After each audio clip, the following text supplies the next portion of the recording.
ये है India voice fest. मेरा नाम परमिंदर है, मेरी आवाज़ ही पहचान है। मिस्टर दर्पण मेहता मेरे बड़े पुराने कलीग हैं। We were together in All India Radio for some time and he has taken really a very good initiative to make a huge platform for all the voice artists. He's the first one to take this initiative and I thank him very much for inviting me. I was missing this, but this time I was really curious because I had heard from many people that it is really good. I would request everybody to please attend this festival. It is really very aspiring for newcomers. They will come in touch with the legendary people of the voice industry and they will learn a lot from them. There will be a good exchange between the newcomers and the iconic people. I'll tell you one thing, always listen to the advice of your elders because they have more experience of being wrong. So I'm only suggesting something. Like when I started my career and all, it was quite tough. I didn't know whom to meet, where to meet, and there were auditions. I failed most of them. Most of the auditions I failed, and if there's a count for a person who has failed the maximum auditions, it's me. But I never lost hope. I carried on, and I met people, gave auditions. Some I would clear, some I would not clear. Don't lose hope. Keep trying. There'll be downfalls. There'll be problematic conditions. People might meet you. People might not meet you. They might promise you something which is not right, or wrong, or good, or bad. But don't lose hope. क्योंकि जो चीज़ हालात सिखाते हैं वो उस्ताद भी नहीं सिखा पाते. A bad attitude is the only handicap in this world. There is no other handicap. It is your attitude and not your aptitude that determines your altitude. अब ज़्यादातर लोग जो छोटे प्रांतों से आते हैं, छोटे गांव से आते हैं शहर, मैं खुद एक बहुत ही छोटे गांव से आया हूँ, बट मेरे अंदर वो जज्बा था कि मैं कर दूंगा. तो आप इतना सोच के चलिए कि मायूसी होगी आपको, क्योंकि यहाँ कुछ बोलेंगे ये तुम्हें नहीं आता, वो तुम्हें नहीं आता. Be a patient listener, always listen patiently, then only you will be able to correct yourself and give your 100%.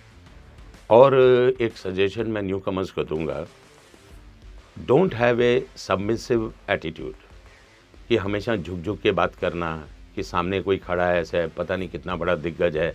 नहीं, we all are equals. Gather your strengths, gather your guts.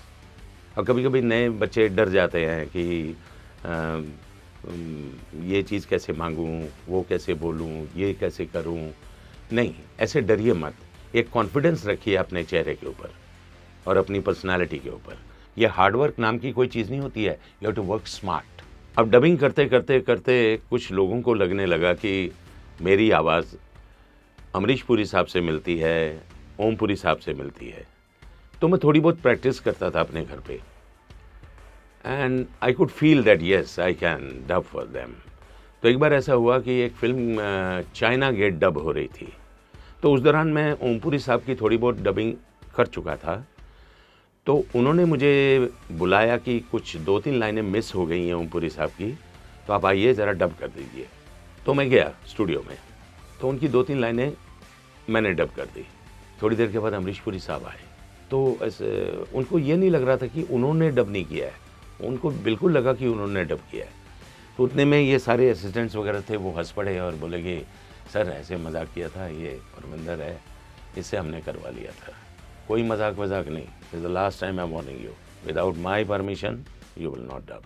मेरे तो पता नहीं क्या सोचा कि ये लोग मुझे फिल्म इंडस्ट्री से बाहर ना कर दें.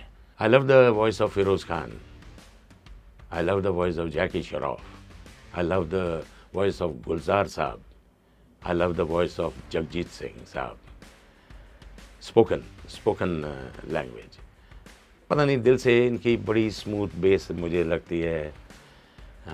बड़ा अच्छा लगता है इनको सुन के भी. These are my personal likes. एक कैरेक्टर जो मैं पिछले 25 सालों से डब कर रहा हूँ, उसकी आवाज़ मैं आपको सुनाता हूँ. ये एक सीरीज़ है और फिल्म्स भी बन के आई हैं, नोन एज ट्रांसफॉर्मर्स. बट मैं आपको उसका ओरिजिनल वर्जन सुनाता हूँ.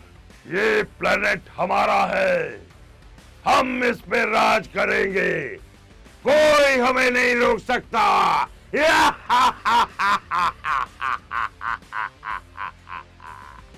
25 साल हो गए मुझे। I am still dubbing Megatron, whether it's films और वेदर इट इज सीरीज। अगर मैं वॉइस आर्टिस्ट ना होता तो मुझे दो प्रोफेशन से बहुत प्यार था। First, I wanted to be a sportsman in my life, and the second profession which I wanted was I wanted to be a farmer. But now both the professions never worked out. But I still, somewhere down the line, I have that hidden in my heart. In later stages, I might take to agriculture.